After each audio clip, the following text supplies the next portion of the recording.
Olá, pessoal! Sejam muito bem-vindos à sexta aula do treinamento de lógica e algoritmos com C#. Na aula de hoje, iremos trabalhar com variáveis. Mas, afinal, o que é uma variável?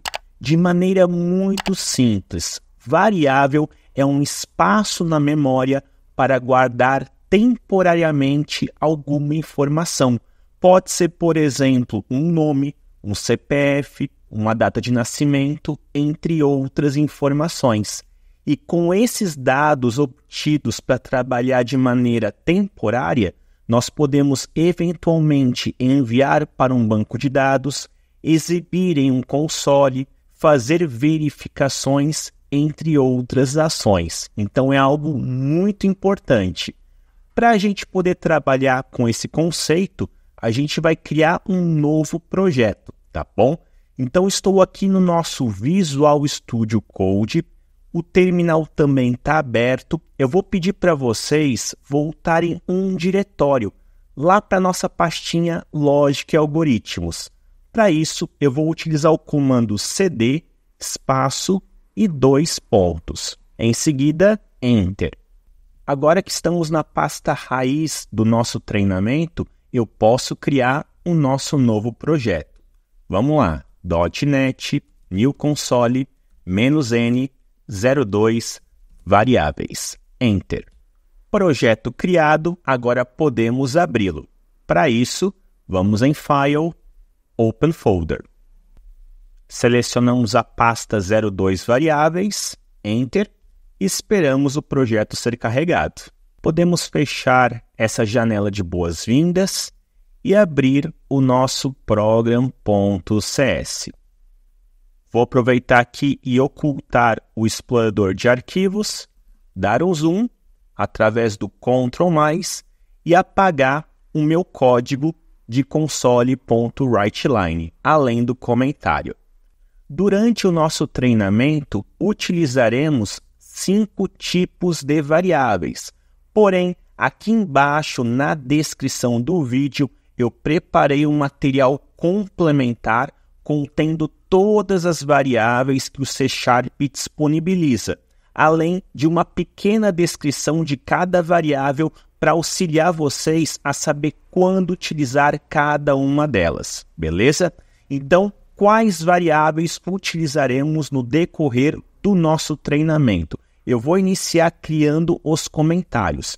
Então, teremos uma variável para trabalhar com textos, outra para trabalhar com letras, mais uma para números inteiros, outra para números reais, que basicamente são números quebrados, números onde temos valores decimais, então pode ser tanto um valor monetário, um peso, uma altura, etc.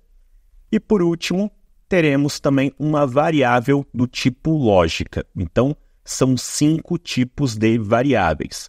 A gente começa pela variável de texto. Como é que eu crio uma variável para armazenar textos? Pode ser letras, números, caracteres especiais, qualquer tipo de informação. Eu utilizo o termo string. E em seguida, eu tenho que dar um nome para essa variável. Vamos supor que eu queira armazenar o nome de uma pessoa. Então, vou deixar o nome dela como nome, bem simples. E em seguida, eu posso definir um valor inicial. Para isso, eu uso um igual, abro e fecho aspas, ponto e vírgula no final, e aqui eu vou colocar o meu nome, por exemplo. Criamos, então, a variável nome contendo o valor Ralph. Agora, na parte de letras, vamos supor que eu queira armazenar a primeira letra do nome Ralph. Então, eu tenho o tipo char. Importante, o char, ele armazena apenas uma letra, tá bom? Então, aqui eu vou colocar inicial igual. Se eu utilizar aspas, vejam que interessante, nós temos um erro. Por quê? Quando a gente for enviar uma informação para uma variável do tipo string, utilizamos aspas. Porém, se for um tipo char, nós devemos utilizar os apóstrofos. Então, são detalhes que fazem toda a diferença aqui no C#. Quer guardar uma letrinha? A gente usa então o char e atribui a informação através de apóstrofos. Caso você queira armazenar 2 caracteres ou mais, temos que utilizar o tipo string e o dado vai ser armazenado entre aspas, tá bom? Para números inteiros, eu uso o comando int, por exemplo, idade. Nós não conseguimos trabalhar com idades quebradas. Não existe uma pessoa com 12 anos e meio ou 13,8 anos. Então, nesse caso, int. E para você definir uma idade, simplesmente é adicionado o valor e depois ponto e vírgula. Estamos quase acabando, vamos para os números reais. Nesse caso, uma informação que pode ter um valor com decimais. Lembrando, pode ser um valor monetário, um peso, uma altura, uma média, entre outros tipos de dados. Então, vou usar o comando double, altura igual 1,79. Toma cuidado que para você trabalhar com casas decimais, a gente não utiliza a vírgula, mas sim o ponto. Então, double altura recebe 1,79. E para fechar, nós temos a nossa variável lógica, que também é conhecida popularmente como boolean. Essa variável ela pode receber apenas 2 informações, ou verdadeiro ou falso. Então, vamos supor aqui que eu queira criar uma variável boolean que vai ter o nome estuda, recebe true. Eu estou dizendo o seguinte, aquela pessoa estuda, verdadeiro ou falso? Notem que quando nós criamos as variáveis aqui no C#, há um pequeno sublinhado.